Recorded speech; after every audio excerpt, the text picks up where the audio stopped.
Esselamu Aleyküm ve Rahmetullahi ve Berekatuhu.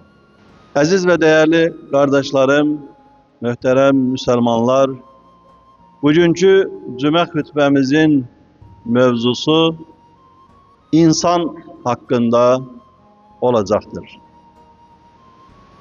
Her birimizin özümüze, ömrümüzün son nefesine kadar vermemiz lazım olan sual: kimdir insan?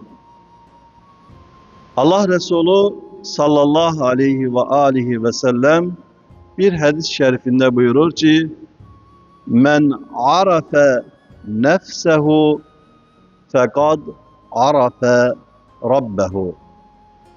Kim özünü tanıyarsa, nefsini tanıyarsa, o insanı tanıyarsa Rabbini tanımış olar. Demek ki Rabbimize giden yol bizim özümüzden geçir.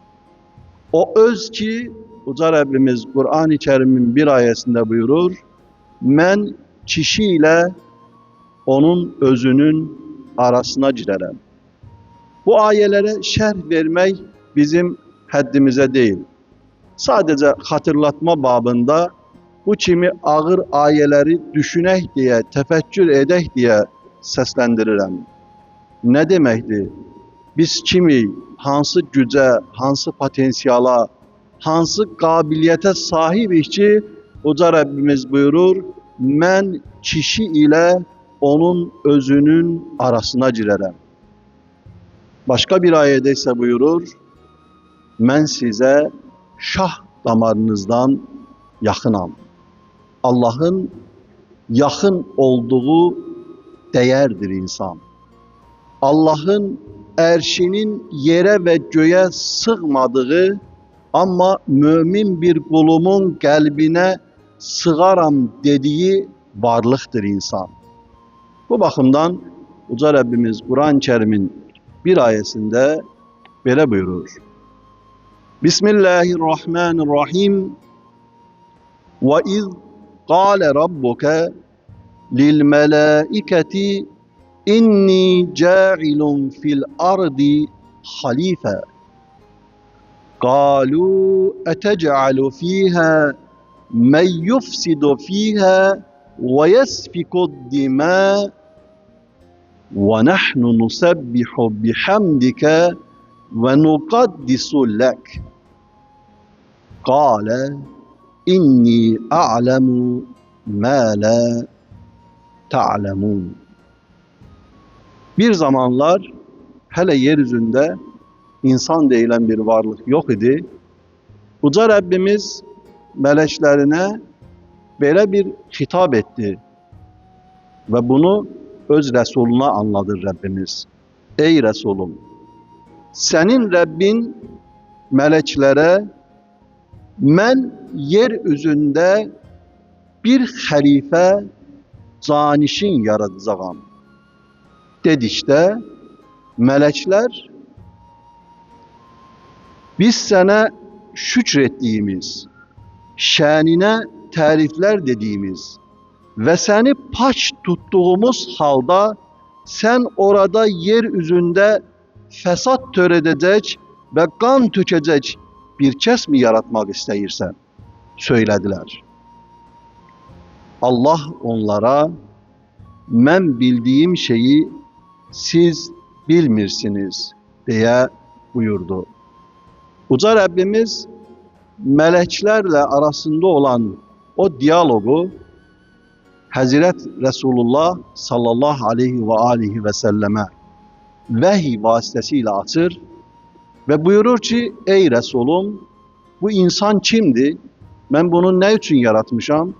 Bunun misyası neden ibarettir? Bunun misyası, vazifesi yeryüzünde mene halife olmaktır. Canişin olmaktır. Yeryüzünde Allah'ın selahiyetli nümayendesi olmaktır. Farkı yoktur. Her hansısa sosyal, içtimai halimiz, durumumuz bizi farklı sahelerde çalışmağımıza vesile olabilir. Bu zamanın ve insanlığın tələbidir. Ama Allah'ın bizden istediği nedir? Mecnun Leyla'sına sevdalı olduğu kimi, harada ona hansı ihtilaflı mevzulardan sual verseydiler, kimdir haklı dedikleri zaman Mecnun'un bir cevabı var idi. Haklı olan Leyla'dır. Bir deveye miner, o deve balalıdır. Leylasına tərəf getsin, elə görür ki, deve öz balasına tərəf qaçır. Axırı o deveden yere düşer, yer ki, ey deve, sen öz balana sevdalı, mən də Leyla'ma sevdalıyam. Senin yolun senin olsun, mənim yolum mənim olsun. Bizim böyük şairlerimiz, mütefekkirlerimiz yarattıkları Leyli ve Mecnun obrazından məqsədləri bir oğlanın bir kıza olan sevgisi değildi. Əslində o dövrün insanlarının anlayacağı tərzdə, anlayacağı formada bir obraz yaradıp bir gün Mecnun Leyla'nın, Leylisinin qapısına gelir, qapını döyür. Leyla ondan soruşur, kimdir? Deyir, mənəm. Deyir, bir evdə iki mənə yer yoxdur. Tekrar gedir, yenə gəlir, qapını döyür, kimdir? Deyir, mənəm. Deyir, yenə bir evdə iki mənə yer yoxdur. Üçüncü dəfə gəlib o qapını döyəndə deyir, ey Leyla, bütövlükdə vücudu Leyla'ya bürünmüş Mecnundur gələn, bu zaman qapını açıb onu qəbul edir. Bu obrazlarla Şeyh Muhammed Füzuli, dahi şairimiz Nizami Gəncəvi yarattıkları obrazla bir ferdi bir ferdin sevgisinde, eşkinde itirirdi ve bize öğretirdiler ki fena fillah megamı var ki hakiki kul, hakiki bende ona şah damarından yakın olan, ona özünden yakın olan, onunla özünün arasına giren Allah'a aşık olar. Necə ki bir demir parçasını odun içerisine salsaq, o netice itibariyle demirdi.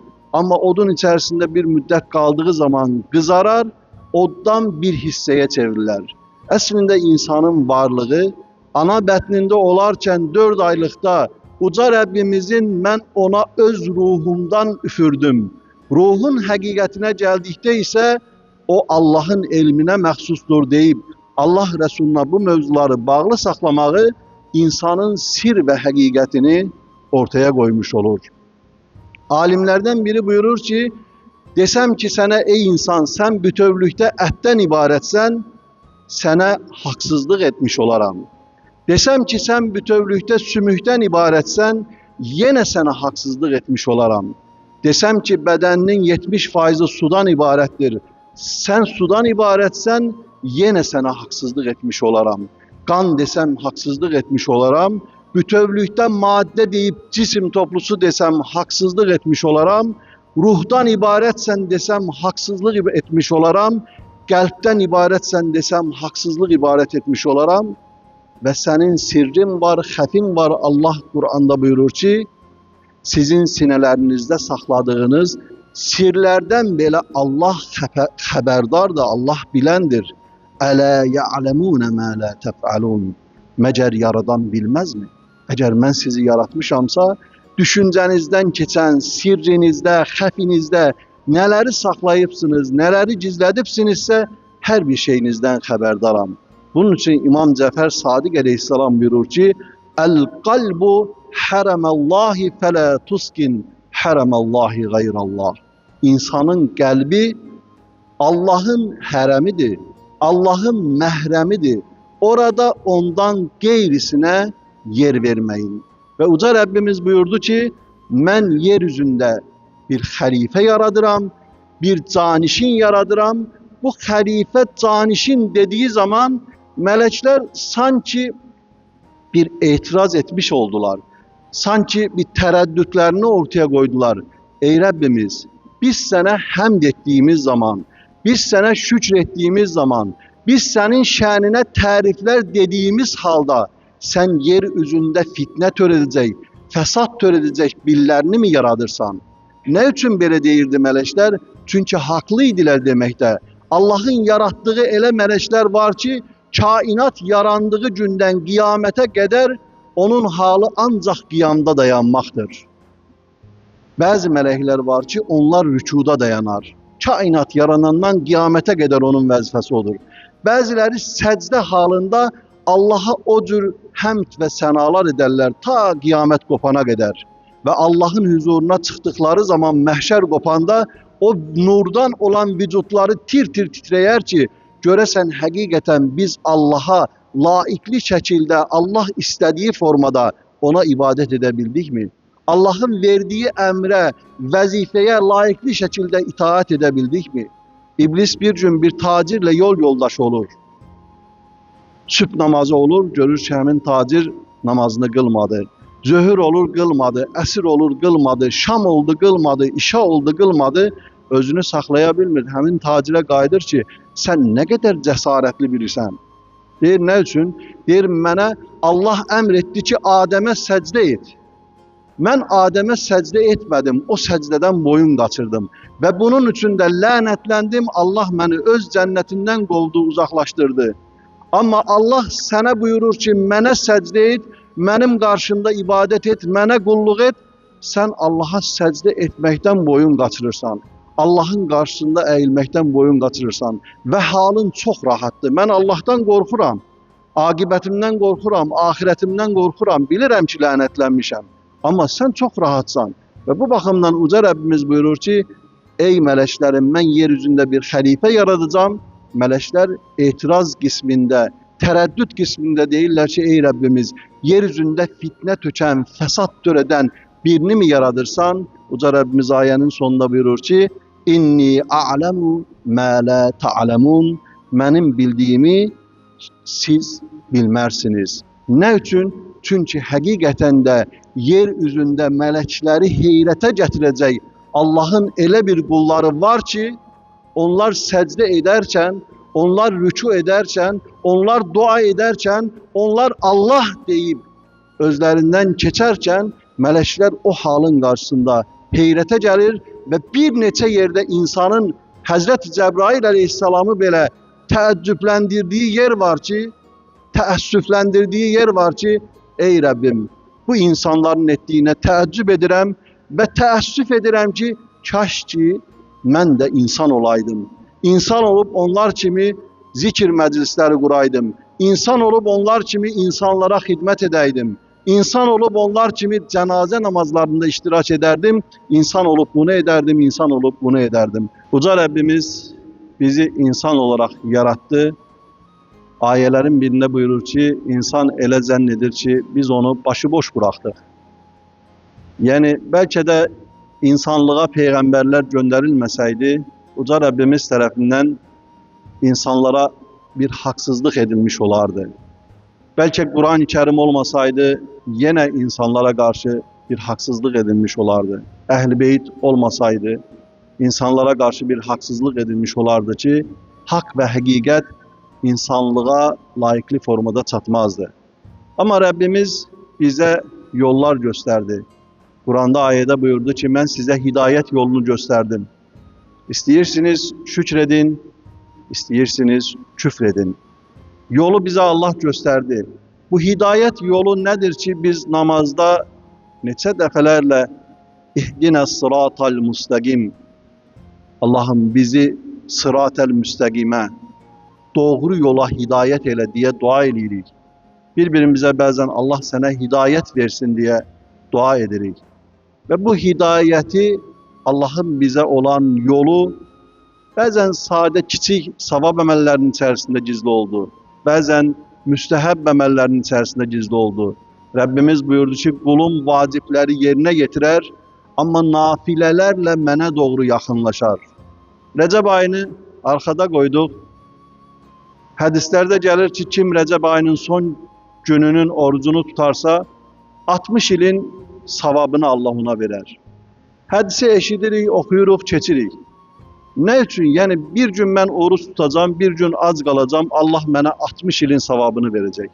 Niyə versin ki bunu mənə? Nə etdim ki? Sadəcə ac qaldım. Amma niyetim o kadar önemlidir, niyetim o kadar mühümdür. Menden bu emri kim istedi, bu emri bana kim verdi?